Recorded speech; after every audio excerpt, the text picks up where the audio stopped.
Greetings, fellow Terrans. Professor McKee here with a tutorial for Terra Invicta. We find that professors have hobbies, and one of mine is playing Terra Invicta. I'm creating a collection of tips I've learned while playing this game, in case you want to have a study break. And today's tip is about manipulating the random events. So every year, a certain number of events will trigger. There's actually a setting you can set when you first start your game. And many of the events are one-offs. They can't repeat. So they'll happen once and then they will be removed from the pool. But there are some events that are repeatable. And so what will happen is if you're late in the game, you're in the 2040s, a lot of these one-off events have fired and are gone. And one of the most common repeatable event is global warming events. And I'm if you've played the game, you've seen them. They're just all over the place. Wildfires, flooding, various natural disasters. They're always bad. They cause economic damage. You can either pay some resources to reduce the damage, or you just take the hit.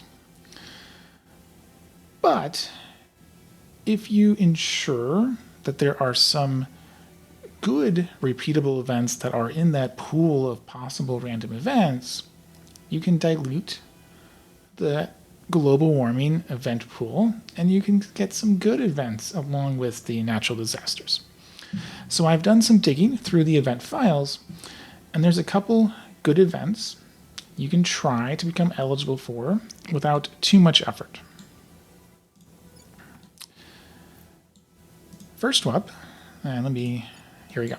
So is the Nation Breakthrough event. So this event targets a nation for a research breakthrough. And as long as the country is putting at least 25% into their knowledge, and their education is above 6.5, which pretty modest number, it's pretty easy to get that high, the country is eligible for this event.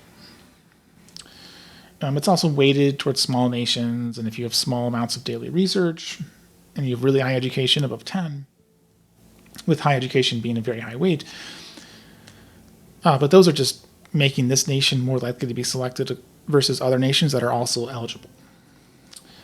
So you'll get a choice of increasing your country's stats or getting to some increase in science output. Obviously, this is better than economic damage to one of your regions or one of your nations. So if I were to take Polynesian states here and I put in some knowledge, this nation is now eligible. So if you are using micronations, and I have a tutorial about why micronations are so powerful, it's in the playlist along with this video. You can check out if you don't know why micronations are quite efficient in terms of control point capacity. But I would encourage you, try doing that, and that is, even if you only do it for one or two countries, even just a single country, that's just adding that event to the pool, and so the game can draw that event instead of one of those natural disaster events. Secondly is the breakthrough event for habs. So if you go to your habs, not that one. Okay, one that's built. Here we go. So if your hab has some science output, I have some science out because I have information science center, I've got space science, got military science. Every hab that has any science output is eligible for this breakthrough event. And when this event triggers, you get a number of options. The best option is one that gives you a bonus to space mining as well as a bunch of science. Bonuses to space mining, you can see I have a 200% bonus with all my orgs and techs and breakthrough events from habs. It's very nice. It gives you a big boost to your space economy.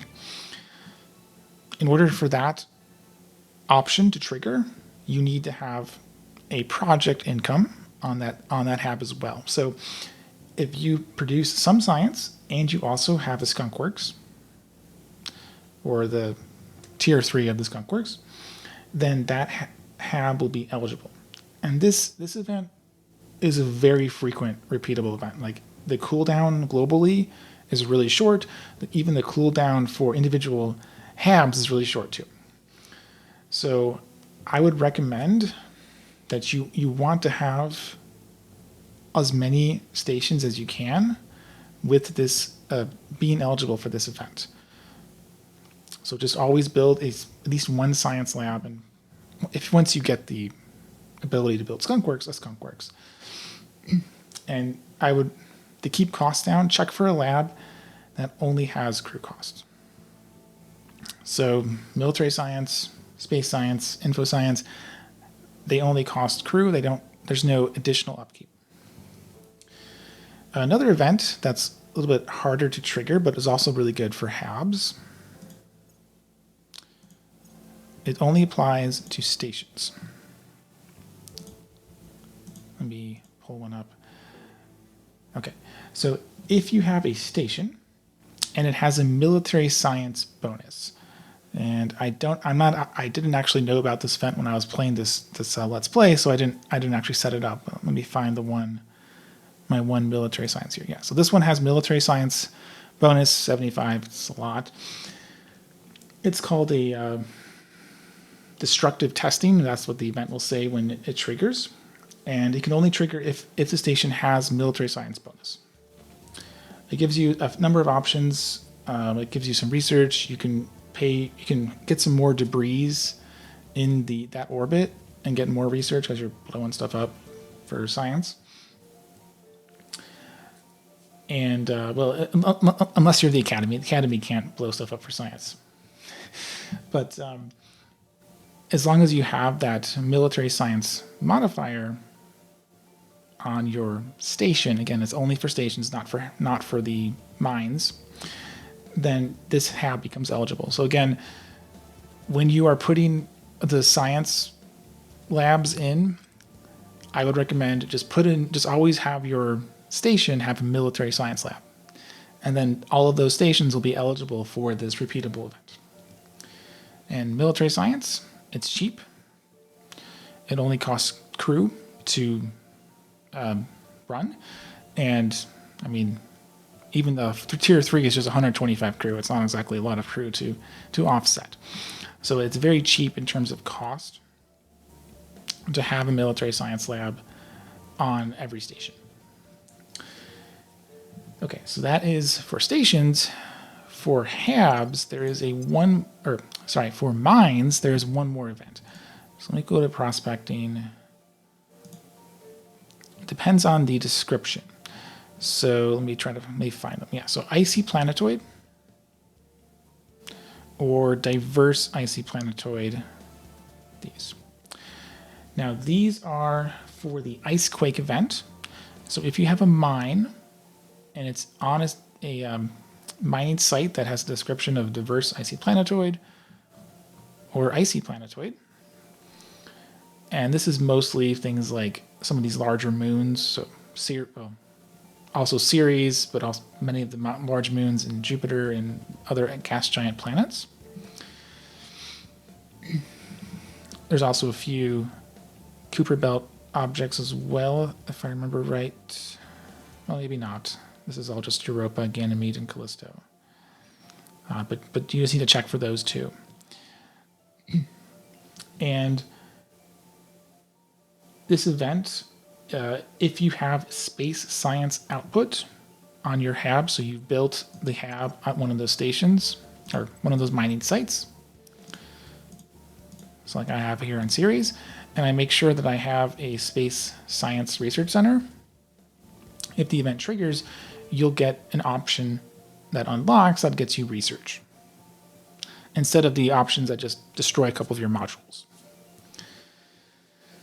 And just like military science and info science, space science, it only costs crew. So it's quite cheap to include as long as you have a farm. You're just paying a little bit of money to support the salaries of the crew members.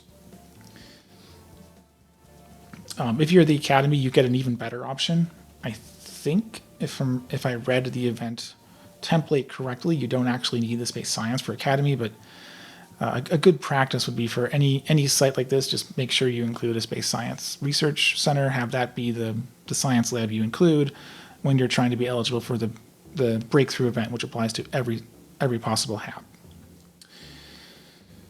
And unfortunately, that's about it. There's no other real repeatable events that are positive. There's a number of other negative repeatable events that you'll see popping up a lot because they're in the pool along with all that climate change stuff.